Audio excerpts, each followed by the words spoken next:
Hi guys, welcome back to my YouTube channel.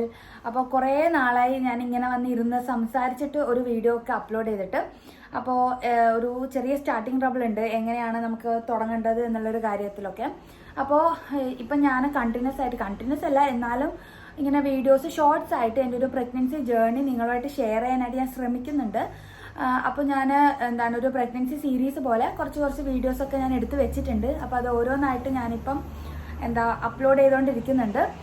അപ്പോൾ ഇന്ന് എന്തായാലും ഞാനൊരു ലോങ് വീഡിയോ ആയിട്ട് വരാൻ കാരണം എന്താണെന്ന് വെച്ചാൽ, ഇപ്പോൾ ഒഫീഷ്യലി ഞാൻ എൻ്റെ 3rd ട്രൈമസ്റ്ററിലോട്ട് കടന്നിരിക്കുകയാണ്. അപ്പോൾ ഇതുവരെയുള്ള എൻ്റെ ഒരു എങ്ങനെയായിരുന്നു, അല്ലെങ്കിൽ എന്തൊക്കെ ചേഞ്ചസ് ആണ് ഇപ്പം ഞാൻ ഫേസ് ചെയ്തുകൊണ്ടിരിക്കുന്നത് എന്നുള്ള കാര്യങ്ങൾ നിങ്ങളുമായിട്ട് ഷെയർ ചെയ്യാൻ വേണ്ടിയിട്ടാണ്.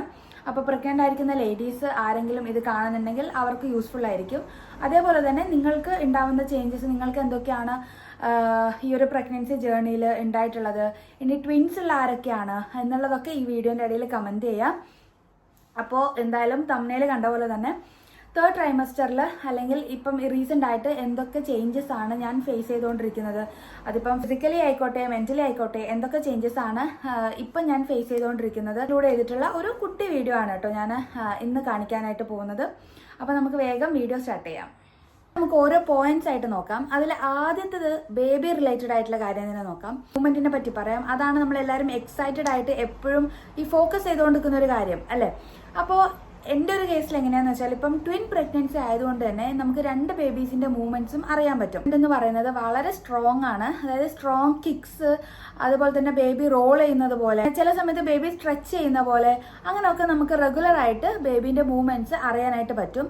അപ്പോൾ എനിക്ക് 2 ബേബി ഉള്ളത് കാരണം തന്നെ ചില സമയത്ത് 2 പേരും ഒരുമിച്ചാണ് അവരുടെ കിക്സും കാര്യങ്ങളൊക്കെ നമുക്ക് മനസ്സിലാവുന്നത്. അപ്പോൾ ഇതൊരു ഹെൽത്തി സൈൻ ആയിട്ടാണ് നമുക്ക് അറിയാൻ പറ്റുന്നത്. കാരണം ഡേ ടൈമിൽ ഇവർ കുറച്ചും കൂടെ ആക്റ്റീവ് ആയിരിക്കും. പ്രത്യേകിച്ച് നമ്മൾ ഈ ഫുഡും കാര്യങ്ങളൊക്കെ കഴിച്ച് കഴിഞ്ഞിട്ട് കുറച്ച് സമയം റെസ്റ്റ് ഒക്കെ ചെയ്യുന്ന സമയത്താണെങ്കിൽ കുറച്ച് കൂടുതൽ നമുക്ക് അവരുടെ കിക്സും കാര്യങ്ങളൊക്കെ എനിക്ക് പേഴ്സണലി മനസ്സിലാവുന്നുണ്ട്.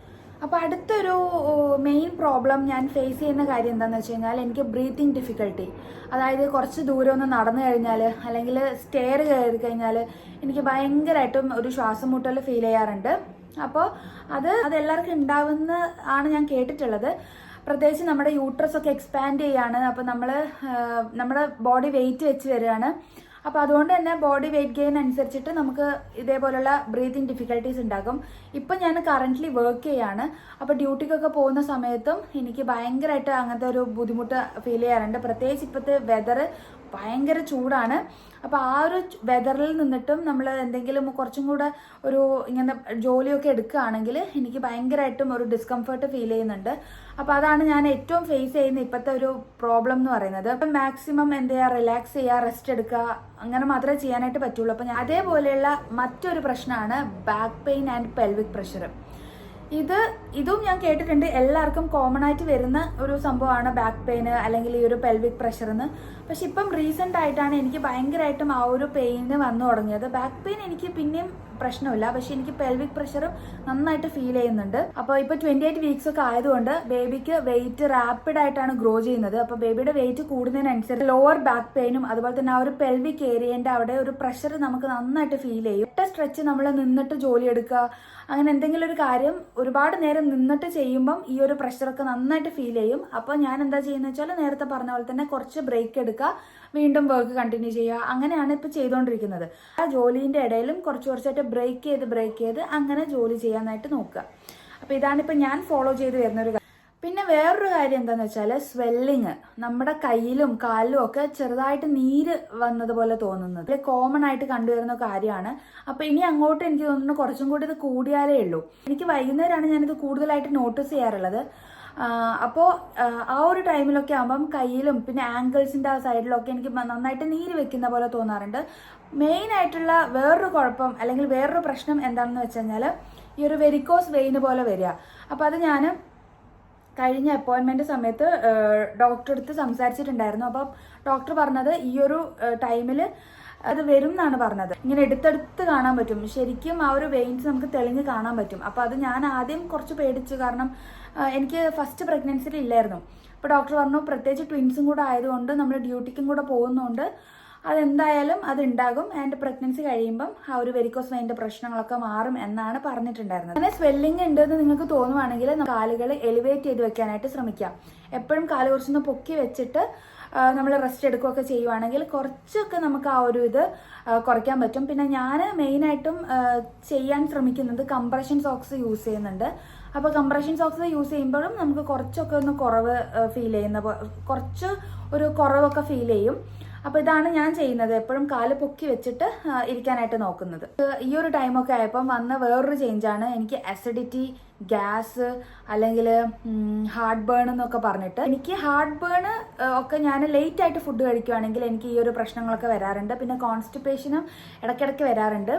അപ്പോൾ ഇതിന് മെയിനായിട്ടും ചെയ്യാൻ പറ്റുന്ന ഒരു കാര്യം എന്ന് വെച്ചാൽ നേരത്തെ ഫുഡ് കഴിക്കുക. ഞാനെന്ന് പറഞ്ഞാൽ ഇപ്പോൾ ഡ്യൂട്ടിക്ക് പോകുന്നതുകൊണ്ട് എനിക്ക് മാക്സിമം ആ ഒരു നേരത്തെ ഫുഡ് കഴിക്കുന്ന ആ ഒരു റൂട്ടീൻ ഫോളോ ചെയ്യാനായിട്ട് ഇപ്പോൾ പറ്റുന്നില്ല. കാരണം ഞാൻ 8:30 ആവും ഡ്യൂട്ടി കഴിഞ്ഞ് വീട്ടിലെത്താനായിട്ട്. പിന്നെ കുളിയൊക്കെ കഴിഞ്ഞ് ഞാനൊരു ഏകദേശം ഒരു 9 മണിയൊക്കെ ആകുമ്പോഴാണ് രാത്രിത്തെ ഡിന്നർ കഴിക്കുന്നത്. അപ്പോൾ അങ്ങനെ ലേറ്റായിട്ട് കഴിക്കുവാണെങ്കിൽ ഉറപ്പായിട്ടും ഈ പ്രോബ്ലംസ്, അസിഡിറ്റി, പിന്നെ ഡൈജഷൻ്റെ പ്രോബ്ലം, അതേപോലെ തന്നെ ഈ ഒരു ഹാർട്ട് ബേൺ ഒക്കെ കോമൺ ആയിട്ട് വരുന്ന സംഭവങ്ങളാണ്. സ്പൈസി ഫുഡ് എനിക്ക് ഏറ്റവും ഇഷ്ടമുള്ളത് സ്പൈസി ഫുഡാണ്. സ്വീറ്റിനെക്കാട്ടിൽ കൂടുതലും സ്പൈസിയാണ് എനിക്കിഷ്ടം. അപ്പോൾ ഇങ്ങനെ ഹാർട്ട് ബേണും കാര്യങ്ങളൊക്കെ വരുന്ന സമയത്ത് മാക്സിമം സ്പൈസി ഫുഡുകളൊക്കെ കൺട്രോൾ ചെയ്യാനായിട്ട് അല്ലെങ്കിൽ ഒഴിവാക്കാനായിട്ട് ശ്രമിക്കണം. അത് കഴിഞ്ഞിട്ട് ഞാൻ ഫേസ് ചെയ്യുന്ന ഏറ്റവും വലിയ ഒരു ചാലഞ്ചാണ് രാത്രി ഉറങ്ങുക എന്നുള്ളത്. എനിക്ക് തോന്നുന്നു മിക്ക ലേഡീസും, പ്രഗ്നൻ്റ് ആയിരിക്കുന്ന ലേഡീസും ഫേസ് ചെയ്യുന്ന ഒരു പ്രോബ്ലം ഇത് തന്നെയായിരിക്കും. കാരണം നമുക്ക് സ്ലീപ്പിംഗ് പൊസിഷൻ കണ്ടുപിടിക്കുക, നമുക്ക് അതായത് കംഫർട്ടബിൾ ആയിട്ട് ഒരു സ്ലീപ്പിംഗ് പൊസിഷൻ കണ്ടുപിടിക്കുക എന്ന് പറയുന്നത് ഭയങ്കര വലിയൊരു ടാസ്ക്കാണ്. ഇപ്പം നന്നായിട്ട് രാത്രി കിടന്ന് ഉറങ്ങാൻ സ്റ്റാർട്ട് ചെയ്തതായിരിക്കും. പക്ഷേ ഇൻ ബിറ്റ്വീൻ നമുക്ക് സ്ലീപ്പിംഗ് പൊസിഷൻ ചേഞ്ച് ചെയ്യുമ്പോഴേക്കും പിന്നെ എൻ്റെ അന്നത്തെ ദിവസത്തെ ഉറക്കം കംപ്ലീറ്റ് പോകും. അപ്പോൾ അതിന് വേണ്ടിയിട്ട് നമുക്ക് പ്രഗ്നൻസി പില്ലോ കാര്യങ്ങളൊക്കെ യൂസ് ചെയ്യാം. പക്ഷെ ഞാനത് ഇതുവരെ വാങ്ങിയിട്ടില്ല. ഓൺലൈനിലാണെങ്കിൽ തന്നെ കുറേ പേര് അത് യൂസ്ഫുൾ ആണെന്ന് പറയുന്നുണ്ട്, കുറേ പേര് അത് അത്ര യൂസ്ഫുൾ അല്ലെന്ന് പറയുന്നുണ്ട്. അപ്പോൾ ഞാൻ ഇതുവരെ ഒരു പ്രഗ്നൻസി പില്ലോ വാങ്ങിച്ച് അങ്ങനെ ട്രൈ ചെയ്തിട്ടില്ല. അപ്പോൾ സ്ലീപ്പിംഗ് പാറ്റേൺ കണ്ടുപിടിക്കുന്നത് ഞാൻ പറഞ്ഞ പോലെ ഒരു ടാസ്ക് ആണ്. അപ്പോൾ ഉറക്കം ഒരു പ്രശ്നമാണ്. പിന്നെ എല്ലാവരും പറയുന്നത് കേട്ടിട്ടുണ്ട് ലെഫ്റ്റ് സൈഡിലോട്ട് നമ്മൾ എപ്പോഴും കിടക്കാനായിട്ട് ശ്രമിക്കണം എന്ന്. അപ്പം അങ്ങനെ പറയുമെങ്കിലും നമുക്ക് ഫുൾ ടൈം ലെഫ്റ്റ് സൈഡിലേക്ക് കിടക്കുക എന്ന് പറയുന്നത് ഒട്ടും പോസിബിൾ അല്ല. എപ്പോഴും ഇങ്ങനെ മലർന്ന് കിടക്കുന്നത് ഒഴിവാക്കിയിട്ട് ലെഫ്റ്റും റൈറ്റും പൊസിഷൻ ചേഞ്ച് ചെയ്തിട്ടാണ് മാക്സിമം ഞാൻ കിടക്കാനായിട്ട് ശ്രമിക്കാറുള്ളത്. അത് തന്നെ ഒരു ടാസ്ക്കാണ്. കാരണം ലെഫ്റ്റിൽ നിന്ന് എണീറ്റ് ഇരുന്ന് റൈറ്റിലേക്ക് പോകുമ്പോഴേക്കും എൻ്റെ പകുതി ഉറക്കം പോയിട്ടുണ്ടാവും. അപ്പോൾ അങ്ങനെ പിന്നെ പില്ലോസൊക്കെ വെച്ചിട്ട് അഡ്ജസ്റ്റ് ചെയ്തിട്ട് എങ്ങനെയെങ്കിലും ഉറങ്ങാനാണ് ഞാൻ ശ്രമിക്കാറുള്ളത്. അപ്പോൾ രാത്രി ഇപ്പം ഉറക്കമില്ല, അതാണ് മെയിൻ കാര്യം. അപ്പോൾ ഉറക്കമില്ലാത്തതുകൊണ്ട് ഡാർക്ക് സർക്കിൾസും കാര്യങ്ങളൊക്കെ വന്നിട്ടുണ്ട്. അപ്പം അതാണ് ഉറക്കത്തിൻ്റെത് ഭയങ്കര ഒരു സീനാണ് ഇപ്പം. ആയിട്ട് എനിക്ക് തോന്നിയിട്ടുള്ളത് ഇമോഷണൽ ചേഞ്ചസിനെ പറ്റിയിട്ടാണ്. അതിൽ എന്തൊക്കെ ചേഞ്ചസ് ആണ് എനിക്ക് വന്നിട്ടുള്ളത് എന്നാണ് ഞാൻ പറയുന്നത്. അതായത് ഭയങ്കര എക്സൈറ്റഡ് ആണ്.